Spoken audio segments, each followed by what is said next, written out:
Udah di start. Belum sih kalau Oh ini udah. udah. Nah, iya aja. Selamat malam guys. Mat malam. Mantap. Oke, Meli dadah. Mel. Selamat malam minggu. Ya. Aduh. Oke, malam-malam minggu gini kan ya enaknya kita diskusi sih ya. Masa sih malam minggu kencan nggak mungkin. Sudah kita diskusi aja. Diskusi apa ini ya, Bang? Tapi Meli kok masih off cam ini ya? Nah, aduh. Oke. Aman kan Mel? Aman. Nah, siap. Oke. Ya jadi kita malam ini mau diskusi. Aku punya topik yang menarik banget buat dibahas. Nah, tahu nggak apa itu? Corona. Jadi namanya tuh corona. Penyakit ini nih udah lama banget lah kita tahu. Pasti semuanya pasti tahu lah, mungkin nggak tahu. Jangan sokong. Apa itu corona? Iya.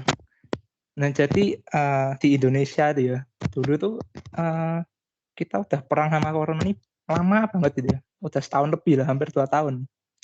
Tapi kok tambah lama tambah banyak kasusnya ya. Apalagi sekarang ini ngelunjak banget. Dulu India tuh nomor 1 di dunia, sekarang Indonesia. Apa kita harus bangga kayak gini? Oh iya jelas, jadi nomor 1 di dunia, masa nggak bangga, Pak? Bangga ya, iya. Pantas tambah banyak ya, banyak orang kami. Nah terus menurut kalian nih, kalian ada kepikiran nggak sih kenapa kok Indonesia tuh bisa kayak gini? Aku mau belum dapat satu-satu deh. Dari siapa tuh? Henry dulu. Oh, iya, soalnya masyarakatnya kita itu sungguh nurut. Oh, nurut gimana? Dalam konteks ini, nurutnya itu nurut dengan kemauannya sendiri. Kalau mereka maunya pergi ya pergi aja. Kalau maunya bekerja aja. Gak mikirin itu sama teman-temannya yang lain. Kasihan. Gitu sih kalau menurut saya. Oh gitu. Jadi nurut ya. Nurut semaunya sendiri tapi bukan nurut sama peraturan. Oh iya. Mantap. Kalau menurut ini Elvira? Menurutku orang-orang Indonesia ini gak gampang percaya.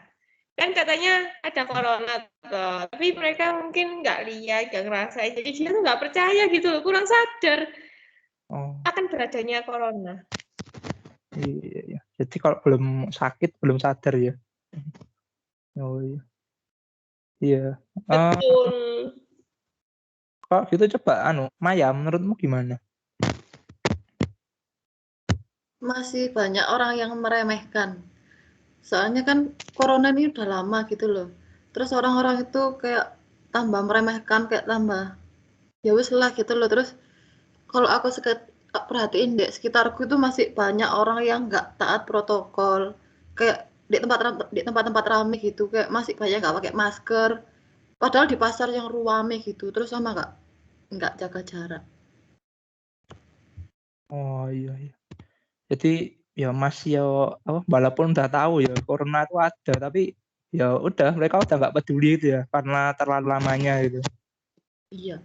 Ya mungkin menurut mereka udah mereka punya teman baru mungkin corona itu. Iya. Kalau Sisa? Kalau menurutku sih, kalau sekarang Indonesia melonjak itu soalnya orang-orang tuh udah mulai jenuh dengan adanya corona gitu loh.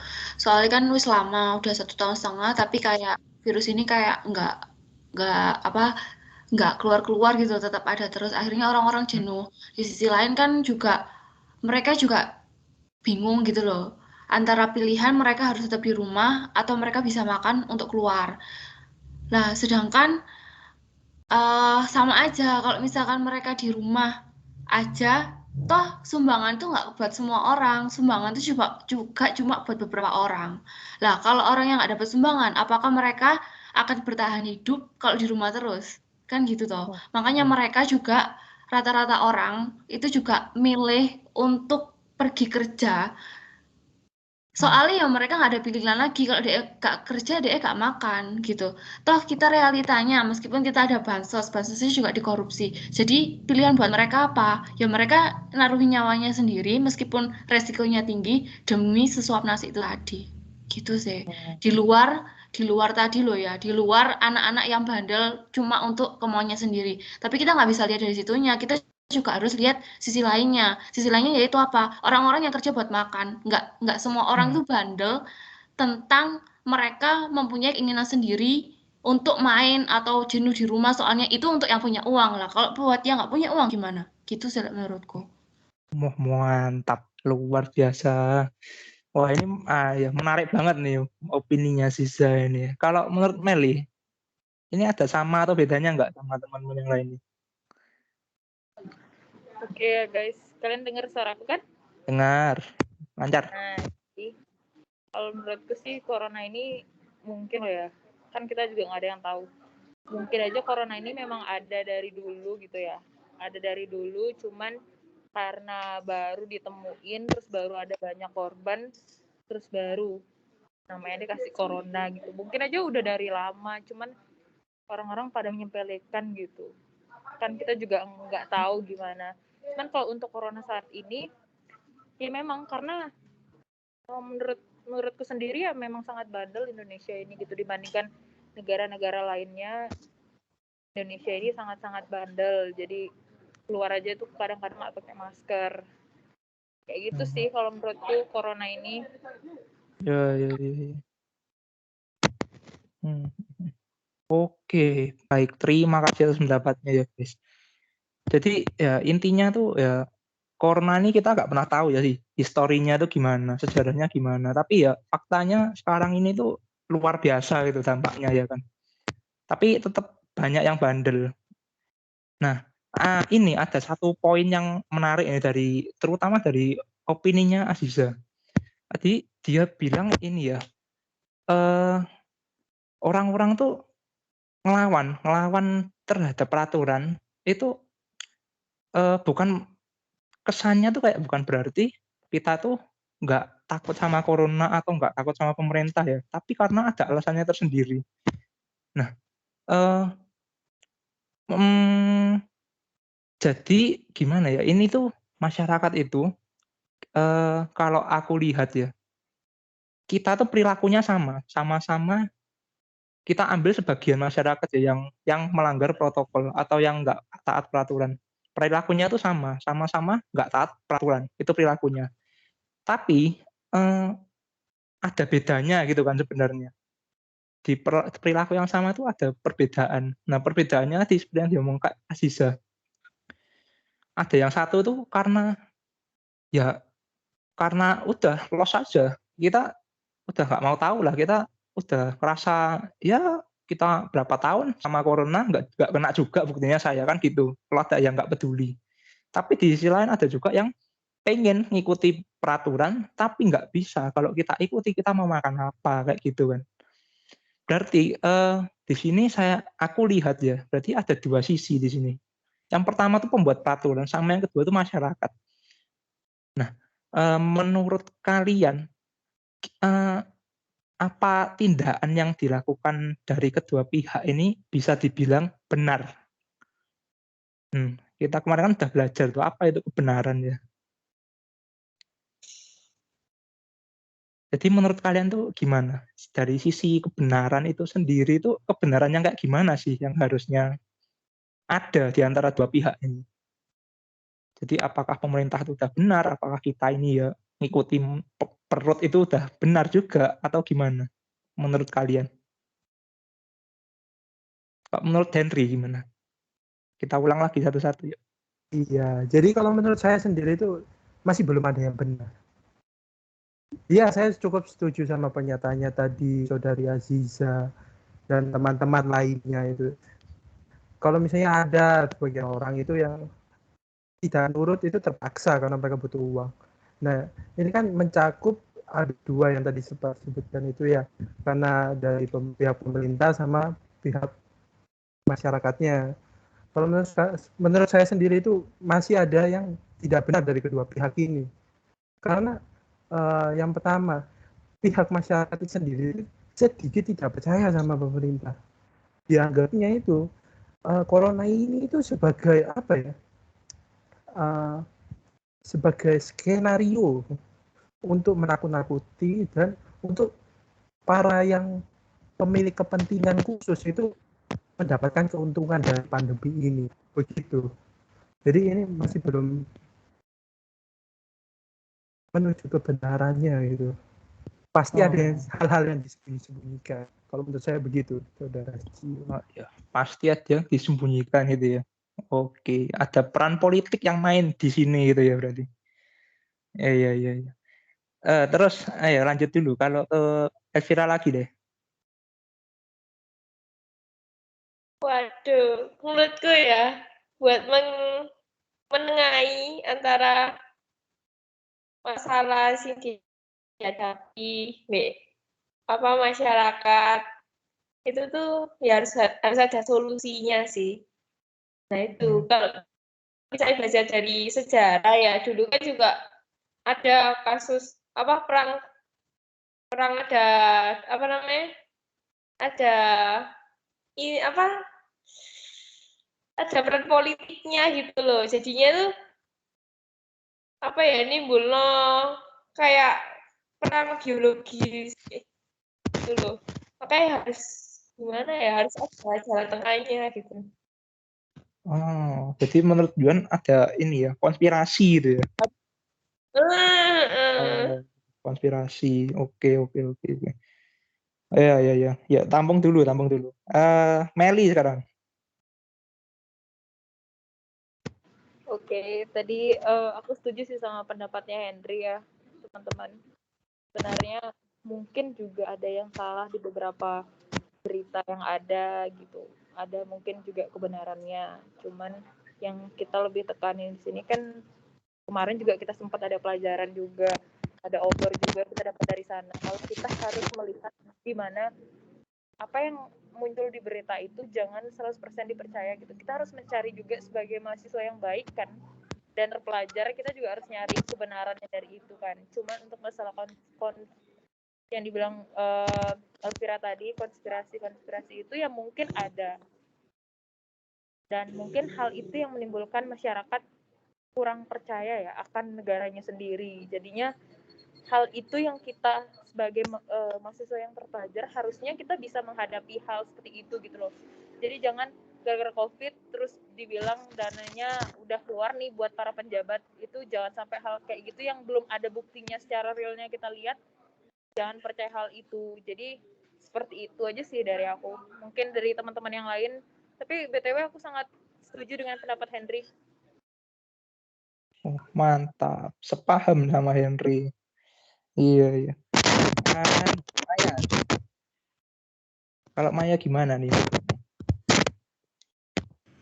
Kalau menurutku sih emang belum benar semua ya. Kayak kata Ziza tadi, masyarakat yang memiliki kepentingan mencari nafkah itu boleh keluar tapi harus tetap mematuhi protokol. Kalau nggak terlalu penting ya jangan keluar-keluar gitu. Terus kalau dari pemerintah sendiri kan bansos nggak jalan. Terus kan sempat ada berita kalau bansos itu dikorupsi, buat dipakai sendiri sama yang ngurus. Terus jadi kan orang nggak bisa diem-diem terus gitu loh. Tapi biar nggak terus menyebarkan virus ini kan pemerintah mengharuskan masyarakat buat melakukan vaksinasi untuk memperkecil penularan. Oh, ya. Mantap. Kalau Ziza terakhir nih. Kalau menurutku sih kalau langkah yang dilakukan pemerintah sama masyarakat itu mereka itu sama-sama benar menurut perspektif mereka masing-masing sih. Soalnya mereka juga punya pendapat sendiri, pemerintah juga punya pendapat sendiri. Itu kayak yang dikatakan sama Bapak siapa kemarin tuh tentang teori kebenaran konsensus itu tadi. Soalnya yang dilakukan pemerintah kan emang benar, mereka ngasih bansos, terus mereka ngadain PPKM biar nanti itu skalanya tuh semakin kecil. Lah, yang masyarakat ini benar mereka yang emang benar-benar butuh uang tapi tetap melakukan protokol untuk kerja. Mereka untuk perspektifnya mereka juga mereka bener lah, aku harus gimana kalau bansos sendiri juga nggak turun. Sebenarnya benar katanya Henry tadi, pastinya ada yang ditutup-tutupi. Nah contohnya kayak bantuan sosial kemarin itu toh, bansosnya. Lah, pemerintah udah misalkan gini, Presiden Jokowi memerintahkan untuk memberikan bansos sebesar berapa triliun misalkan deh. Udah toh. Lah, tapi nyatanya kan emang bener-bener udah ada uangnya. Tapi yang korupsi kan bukan pemerintah. Nah, jeleknya masyarakat itu apa? Sekali pemerintah melakukan kesalahan, padahal presiden udah ngasih, semua kesalahan akhirnya ujungnya wah presidennya akhirnya banyaknya konspirasi itu tadi. Kayak gitu loh. Nah, sedangkan namanya masyarakat nggak semuanya berpendidikan, namanya masyarakat juga nggak semuanya itu kayak tahu kebenarannya, termakanlah oleh hal-hal yang kayak emang bener-bener itu sebenarnya nggak ada faktanya gitu loh, belum tentu sesuai. Nah, akhirnya mereka langsung tergiring opini dengan bikin alibi-alibi yang semakin merunyamkan masalah, semakin adanya kesenjangan antara masyarakat sama pemerintah itu tadi. Kalau menurutku kayak gitu. Kalau dikatakan benar, ya mereka sama-sama benar. Cuma masalahnya itu tadi benar. Ada yang ditutup-tutupi antara pemerintah atas itu tadi sih kalau menurutku. Gitu. Oh, iya. Oke, dari semua jawaban kalian nih berarti ini ya, tak lihat-lihat ternyata ruwet ya. Sangat kompleks nih. Dari banyak dimensi nih. Ya, saling sangkut paut ternyata ya. Kalau kita ngomong dari sisi pemerintahan, mereka sudah benar juga. Mereka menerapkan kayak PPKM sekarang ini untuk mencegah corona semakin meluas. Nah, tapi ini mereka sebenarnya pemerintah juga punya solusi ya dengan bansos. Tapi sayangnya bansos itu nggak sampai ke masyarakat bawah. Terlalu banyak, ya kita bisa bilang semuanya dikorupsi lah. Sampai bawah ya tinggal 5.000, tinggal receh lah gitu ya. Nah, sebenarnya udah tepat gitu dari pemerintahnya. Tapi karena prosesnya ini jadi tidak menguntungkan masyarakat gitu. Sedangkan kalau dari masyarakat ya karena mereka nggak menerima bantuan sosial yang merupakan solusi dari PPKM dampak corona ini, ya mereka terpaksa ya mau nggak mau keluar, mereka harus kerja gitu kan untuk cari uang, cari makan. Di sisi lain juga ada dari dimensi politiknya, jadi ada yang main juga gitu kan, karena ada yang korupsi dan sebagainya, itu pasti ada yang bermain di situ. Nah, karena pengen untung sendiri ya pasti biasalah manusia kan ya, nggak pernah puas itu. Ya, jadi ya mereka sebar-sebar hoax, ya mereka menghasut, ya mereka ya main politik lah, adu domba, sebagainya gitu. Wah, luar biasa memang. Terus tadi ini ya, Maya ngomongin tentang vaksin juga nih ya. Jadi vaksin tuh memang salah satu ini ya, upaya pemerintah kita harus digembar-gemborkan tentang herd immunity ya. Nah, jadi pemerintah berharap kita masyarakat ini semuanya bisa vaksin gitu. Biar corona nggak semakin meluas lagi kan. Nah, kalau kalian ini dapat ada vaksin belum, guys? Belum. Sudah dong. Oh, Maya belum. Elvira sudah, Meli sudah, Sisa? Apa sudah ini? Sudah. Oh, sudah. Iya. Iya, jadi vaksin wajib ya. Semuanya hampir sudah semua ini.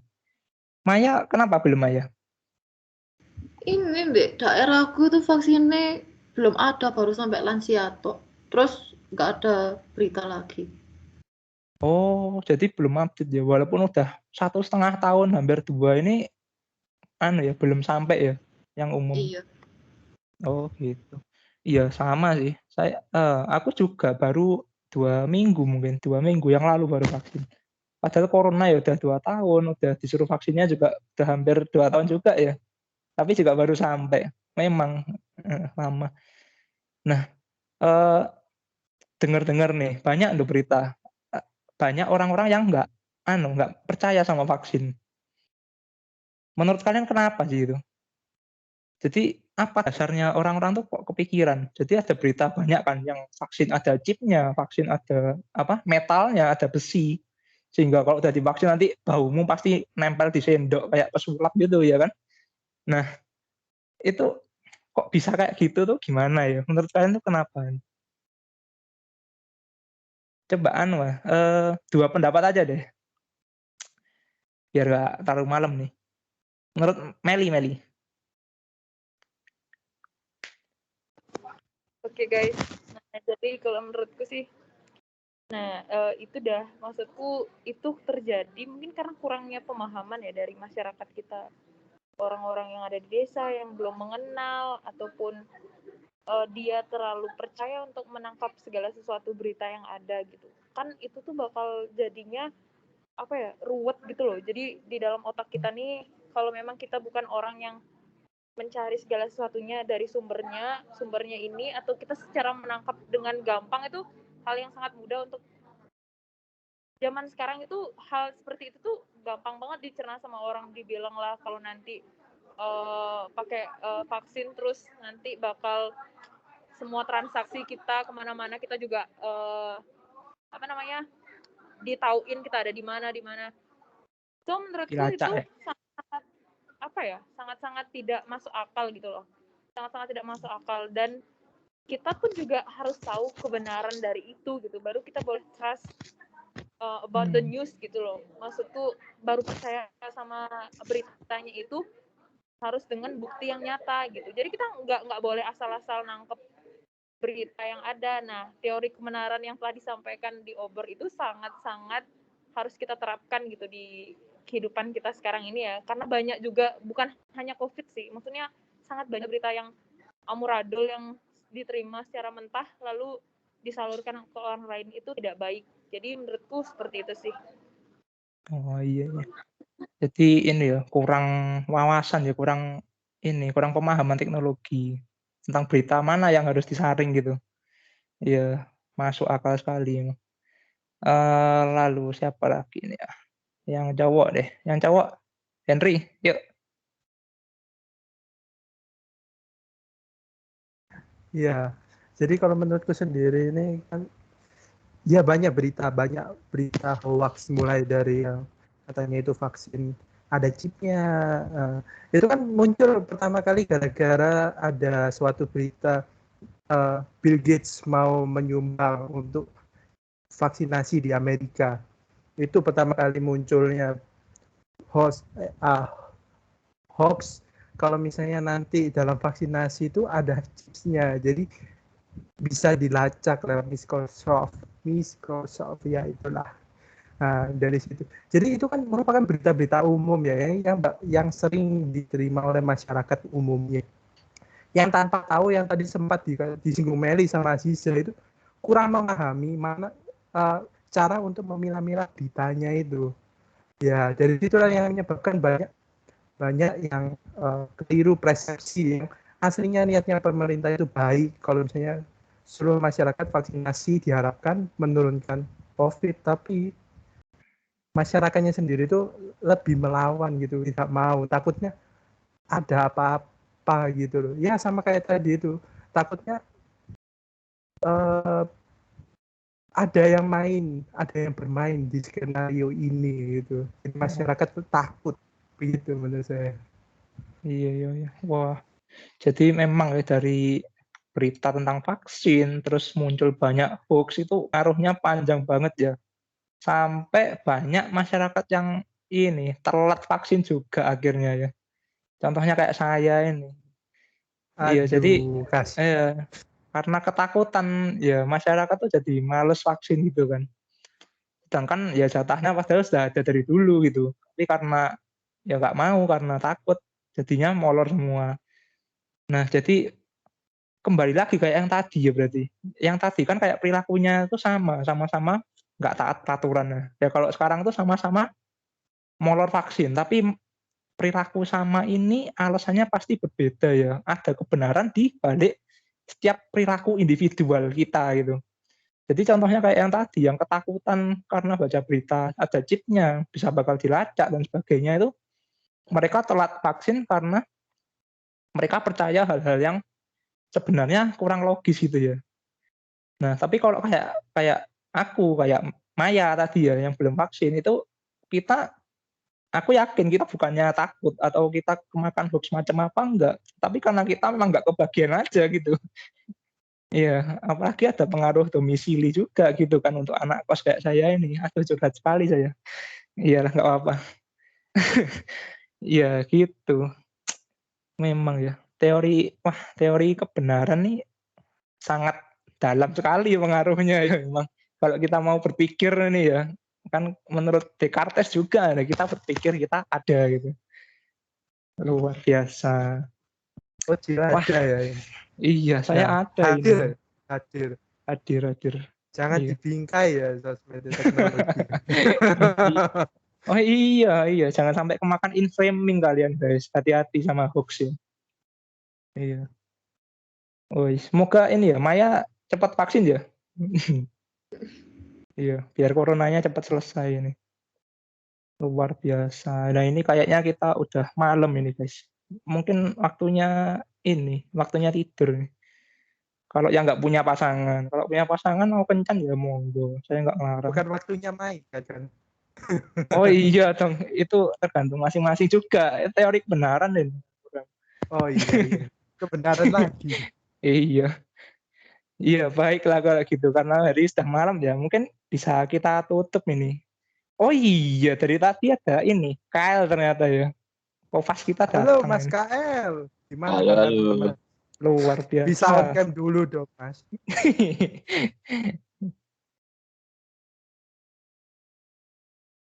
Waduh. Ya, on cam-nya telat ini. Udah mau tutup ini. Oh, ya udahlah. Iya. PPKM jam 8 tutup. Ayo, ini udah jam 8. Di Meli jam 9 malah. Nah, ganteng dewe kan. Iya. Iya, luar biasa. Ini udah penutupan kan ya, untuk Mas KL ini. Mungkin bisa dibantu deh Mas, ditutup dong diskusinya. Oh, Atau disimpulin dulu saya. deh. Sudah. Oke. Mungkin aku sedikit ngerangkum ya. Berarti teman-teman semua di sini di kelompok 8 ini banyak sekali menangkap gitu ya perbedaan-perbedaan realitas yang ada, terutama dalam hal vaksinasi di COVID-19 kali ini ya.